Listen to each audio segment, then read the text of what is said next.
అదొక మధ్యతరగతి ఫ్యామిలీ. చిన్న ఇల్లు, చింతలు లేని కుటుంబం. ఆ రాత్రి వారు రోజులాగే భోజనం చేసి నిద్రకు ఉపక్రమించారు. తాత దగ్గరే పడుకుంటామని అమాయకంగా చెప్పిన చిన్నారులు, మనుమలతో అదే గదిలో పడుకున్న వృద్ధుడు. భార్యాభర్తలు మాత్రం మిద్దె పై గదిలో పడుకున్నారు. అందరూ నిద్రలోకి జారుకున్నారు. ఉదయం పైన పడుకున్న వాళ్ళు కిందకి వచ్చేసరికి కళ్ళ ముందు కనిపించిన దృశ్యం మాత్రం గుండెల్ని పిండేసింది. నలుగురు అచేతనంగా పడి ఉండడం చూసి మొదట ఏమైందో వారికి అర్థం కాలేదు. ఆ నలుగురిని ఎంత లెగ్గొట్టినా లేవకపోయేసరికి ఒక్కసారిగా ఆ ఇంటి ప్రశాంతత వారి కేకలతో మారుమ్రోగిపోయింది.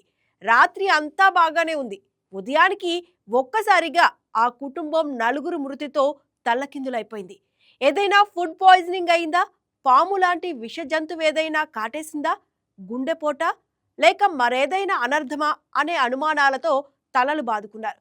కానీ తర్వాత బయటపడిన నిజం మాత్రం మరింత భయంకరమైంది. ఏంటా నిజం? అసలు ఏం జరిగింది? ఎలా జరిగింది? ఆ రాత్రి నలుగురి ప్రాణాలు మింగేసిన రాకాసి ఎవరు? Watch the story.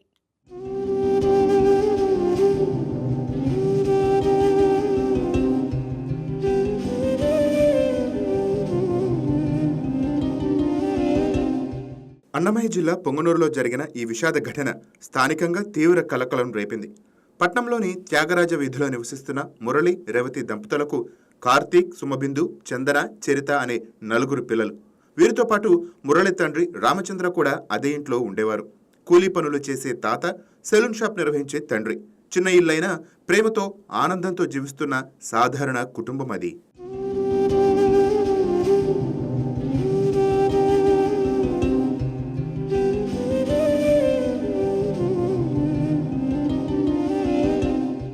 ఇటీవల మురళికి చెందిన బజాజ్ సిటీ 100 ద్విచక్ర వాహనం మరమ్మతు చేయించాడు. మెకానిక్ వద్ద ఇంజన్ బోరు వేయించడంతో బండి ఇంజన్ను స్మూత్గా ఉండేందుకు ఒక రాత్రంతా ఇంజన్ ఆన్ చేసి ఉంచాలని సూచించాడు. అదే సూచన మేరకు ఆ రాత్రి మురళి బండిని ఆన్లో ఉంచాడు.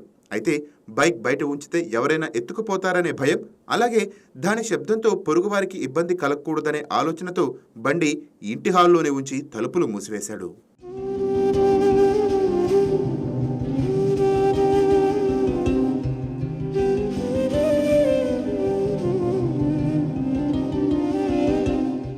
ఆ రాత్రి భోజనం చేసిన తర్వాత మురళి, రేవతి దంపతులు మిద్దెపై గదిలో నిద్రకు వెళ్లారు.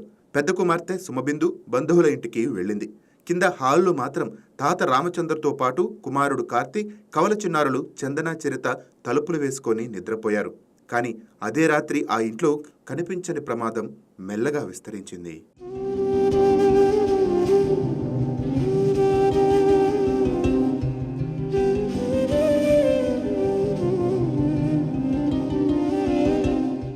ఆన్ చేసి ఉంచిన బైక్ ఇంజన్ నుంచి కార్బన్ మోనాక్సైడ్ అనే విషవాయువు వెలువట్టం ప్రారంభం అయ్యింది. హాల్లో కిటికీలు లేకపోవడంతో ఆ గ్యాస్ బయటకు వెళ్లే మార్గం లేక గదంతా వ్యాపించింది. నిద్రలో ఉన్న తాత రామచంద్ర, మనవళ్లు కార్తీక్, చందన, చరిత ఆ విషవాయువును పీల్చుకున్నారు. ఏం జరిగిందో గ్రహించేలోపే వారు అపస్మారక స్థితిలోకి వెళ్లిపోయారు. చివరకు నిద్రలోనే నలుగురి ప్రాణాలు నిశ్శబ్దంగా గాల్లో కలిసిపోయాయి.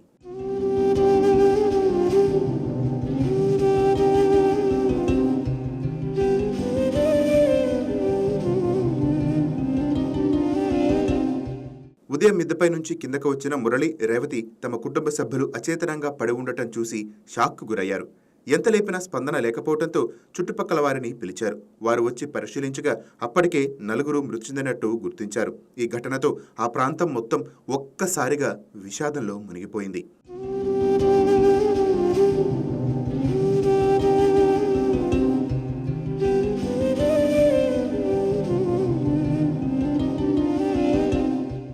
సమాచారం అందుకున్న పోలీసులు ఘటనా స్థలానికి చేరుకొని దర్యాప్తు ప్రారంభించారు.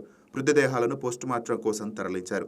మాజీ మంత్రి డాక్టర్ పెద్దారెడ్డి రామచంద్రారెడ్డి, ఎంపీ మిథున్ రెడ్డి బాధిత కుటుంబాలని పరామర్శించి ధైర్యం చెప్పారు.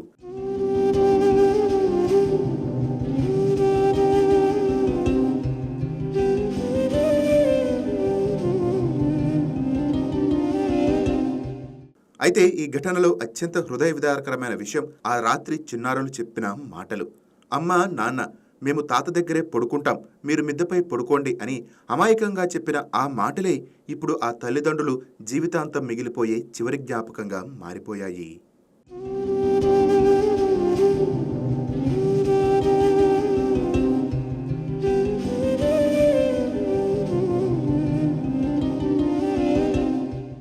దొంగల భయం, పొరుగువారికి ఇబ్బంది కలగకూడదనే ఆలోచన, చివరకు ఆ నిర్ణయం ఒక కుటుంబాన్ని శాశ్వత విషాదంలోకి నెట్టేసింది. కనిపించని కార్బన్ మోనాక్సైడ్ వాయువు ఎంత ప్రమాదకరమో ఈ ఘటన మరోసారి గుర్తు చేస్తోంది. మూసివేసిన గదుల్లో వాహనాల ఇంజిన్ ఆన్ చేసి ఉంచడం ప్రాణాంతకమని నిపుణులు హెచ్చరిస్తున్నారు. ఒక చిన్న నిర్లక్ష్యం ఒక్క రాత్రిలోనే 4 ప్రాణాలను మింగేసింది. ఒక కుటుంబానికి జీవితాంతం కన్నీళ్లు మాత్రమే మిగిల్చింది. Please subscribe to YK TV Network. Please subscribe to YK TV. Please watch YK News.